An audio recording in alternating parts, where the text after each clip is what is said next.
जब से हम मानव इतिहास और उसके विकास के बारे में पढ़ते आ रहे हैं, तब से हमारे दिमाग में ढेर सारे सवाल उमड़ते रहे हैं। आज से करीब 300 से 400 साल पहले तक हम बस इस बात का अनुमान लगाते थे कि आखिर धरती पर जीवन की शुरुआत कैसे हुई होगी और फिर वो सभी जीव कैसे विकसित हुए होंगे। कुछ ऐसा ही हमने अपने इस चैनल पर भी किया है। हमने जैविक विकास से जुड़े कई सारे वीडियो बनाए और यह आप सबकी मेहरबानी है कि आपने उन सभी वीडियोस को बहुत सारा प्यार दिया। इसी वजह से हमारे मन में और भी नए नए सवाल उठने लगे और हम उनके जवाब खोजने में लगे रहते हैं।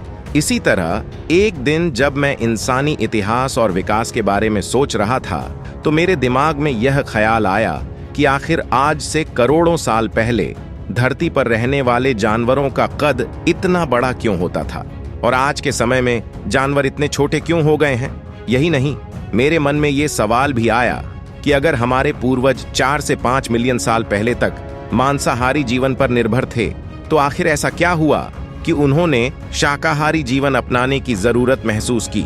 इन सवालों का उठना बिल्कुल जायज है, क्योंकि हम सभी जानते हैं कि अगर हमारे पास संसाधनों की कोई कमी नहीं होती तो हमें किसी नई तकनीक को अपनाने या जीवन शैली को बदलने की जरूरत नहीं पड़ती। अब सोचिए, दुनिया में मांसाहारी भोजन की तो कोई कमी नहीं थी, फिर ऐसी कौन सी घटना घटी जिसने हमारे पूर्वजों को अचानक से शाकाहारी भोजन की तरफ मोड़ दिया। आज के इस वीडियो में हम आपको उन सवालों के जवाब देने जा रहे हैं जिनके बारे में शायद आपने पहले कभी सोचा भी नहीं होगा, और यकीन मानिए इनके जवाब आपकी सोच को बदल कर रख देंगे। तो चलिए दोस्तों, आज के इस रोमांचक सफर को शुरू करते हैं। हमारी कहानियों की शुरुआत अक्सर 3.5 अरब साल पहले होती है, जब धरती पर जीवन का निर्माण शुरू हुआ था।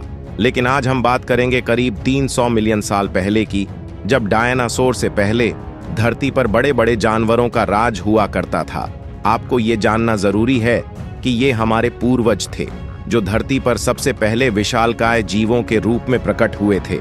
इनसे पहले धरती पर अधिकतर जीव छोटे होते थे, जिनकी ऊंचाई 1.5 से 2 फीट तक होती थी। लेकिन इनके आने के बाद धरती पर 3 से 3.5 फीट तक के जानवर दिखाई देने लगे। यह ऐसा दौर था जब जानवरों के आकार में बढ़ोतरी हो रही थी, और यह सिलसिला ऐसे ही जारी रहा। धीरे धीरे कुछ करोड़ सालों में ये जानवर 3 से 4 फीट से बढ़कर 85 फीट तक के विशालकाय जीवों में बदल गए। लेकिन यह सिलसिला तब तक जारी रहता जब तक कि एक दिन धरती पर एक उल्का पिंड आकर गिरा। इस उल्का पिंड ने करोड़ों साल की जैविक मेहनत को पल भर में मिट्टी में मिला दिया। इसका नतीजा यह हुआ कि धरती पर लंबा शीतकाल आया और डायनासोर जैसे जीव पूरी तरह से खत्म हो गए। ये वो पल था जब धरती पर जीवन का अंत भी हो सकता था, लेकिन हम बहुत किस्मत वाले थे कि जीवन को दोबारा मौका मिला। हालांकि जीवन को वापस अपने पैर जमाने में करोड़ों साल लग गए। धीरे धीरे धरती पर छोटे छोटे जीव पनपने लगे। कुछ विशालकाय जानवर जैसे मैमथ और सैबर टूथ टाइगर भी इंसानों के सामने प्रकट हुए। लेकिन फिर सवाल ये उठता है कि अगर उस समय जानवर इतने बड़े थे, तो आज के समय में जानवरों का आकार इतना छोटा क्यों हो गया।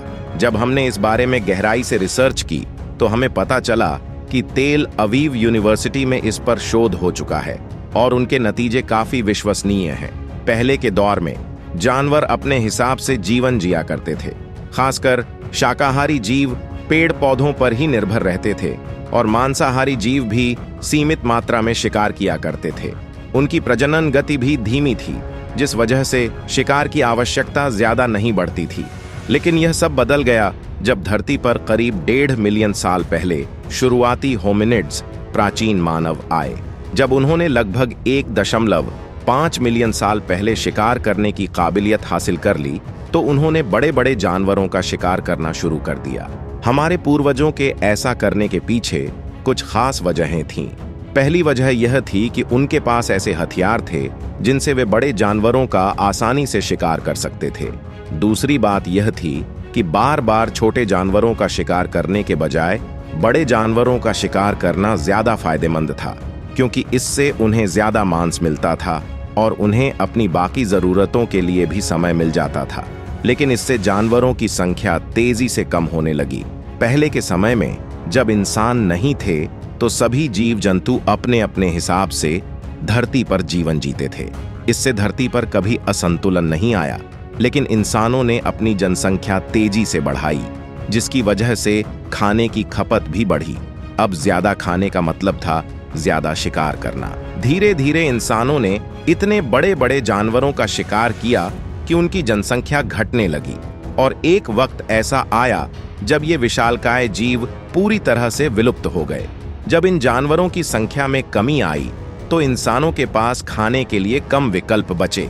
इससे इंसानों के पोषण में भी कमी आई, जिसका असर जानवरों पर भी पड़ा।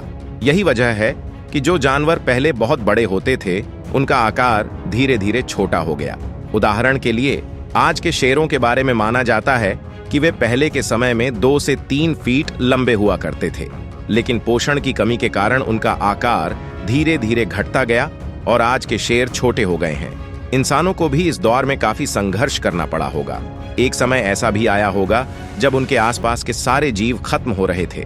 यह वह समय था जब पूरी मानव सभ्यता भूखमरी के कगार पर थी।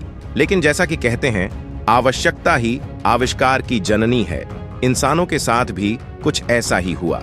जब हमारे पूर्वजों ने देखा कि केवल मांस खाने के भरोसे उनका जीवन चलाना संभव नहीं है, तो मजबूरी में ही सही, लेकिन उन्होंने एक नया तरीका खोज निकाला, और उस तरीके का नाम था खेती। जब मांस की कमी होने लगी तो इंसानों ने पेड़ पौधों की ओर ध्यान देना शुरू किया। शुरुआत में उन्होंने जंगलों में पहले से उगे हुए फलों को खाया होगा, लेकिन जल्द ही उन्हें इस बात का एहसास हुआ कि वे इन फलों को स्थायी भोजन के रूप में इस्तेमाल कर सकते हैं। इस तरह खेती की शुरुआत हुई और लोग शाकाहारी जीवन जीने लगे। धीरे धीरे खेती का यह तरीका इंसानों की आदत बन गया और एक नई सभ्यता का निर्माण हुआ। अब दुनिया भर में खेती एक जरूरी हिस्सा बन चुकी है और लाखों किसान अपनी जीविका इसी पर चलाते हैं। तो दोस्तों, यह थी आज की कहानी कि कैसे इंसानों ने अपने पूर्वजों की आदतों को बदलकर एक नई सभ्यता का निर्माण किया। अगर यह वीडियो आपको पसंद आया और आप इसका अगला हिस्सा देखना चाहते हैं तो कमेंट में पार्ट 2 जरूर लिखें। और अगर आपको कुछ नया जानने या सीखने को मिला तो प्लीज इस वीडियो को लाइक करें और अपने दोस्तों और परिवार के साथ शेयर करें। अगर आप इस चैनल पर नए हैं तो चैनल को सब्सक्राइब करके बेल नोटिफिकेशन जरूर ऑन करें, ताकि हमारे आने वाले वीडियो के नोटिफिकेशन आपको मिल सकें। तब तक के लिए नमस्कार।